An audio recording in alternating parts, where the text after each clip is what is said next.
25 kesi ya jinai dhidi ya mwenyekiti wa Chama cha Demokrasia na Maendeleo ndugu Tundu Mungwai Antipas Lissu ilikuwa mbele ya majaji watatu, Jaji Ndunguru, Karema na Kiwonde. Na siku ya leo serikali ilikuwa inatakiwa ilete shahidi wake watatu. Shahidi huyo inaonekana kwamba ni shahidi wa kificho ambaye yuko katika ulinzi.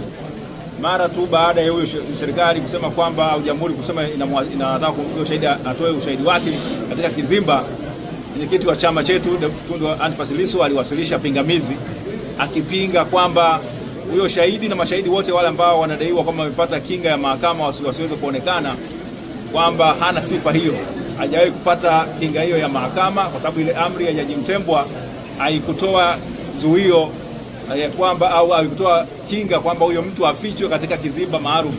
Katika maombi yao serikali ambao waliwasilisha tarehe 14 ya mwezi wa 7 mwaka 2025, wao waliomba kwamba majina yao na utambulisho wao ndio ambao ufichwe, lakini sio kwamba wafichwe katika kizimba maalum ambacho kimejengwa.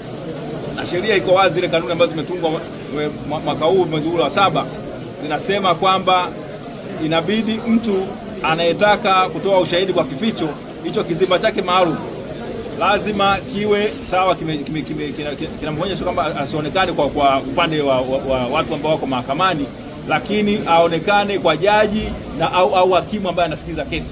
Sasa kizimba ambacho kimejengwa hapo mahakamani, hata majaji hawezi kumuona huyo shahidi. Kwa hiyo ni kwamba inakuwa ni mtu hata una uhakika nini kinaendelea.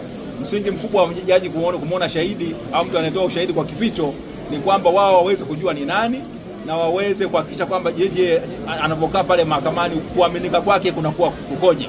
Kwa hiyo Lissu ameweza kupitisha mahakama katika sheria mbalimbali na jinsi ambavyo zile kanuni zimekiukwa, na msingi mkubwa wa zile kanuni bado, licha kwamba mtu wa shahidi anakuwa amefichwa, lazima ile haki ya kusikilizwa kwa ukamilifu au usawa mbele ya sheria izingatiwe, na kwamba haki ionekane inatendeka.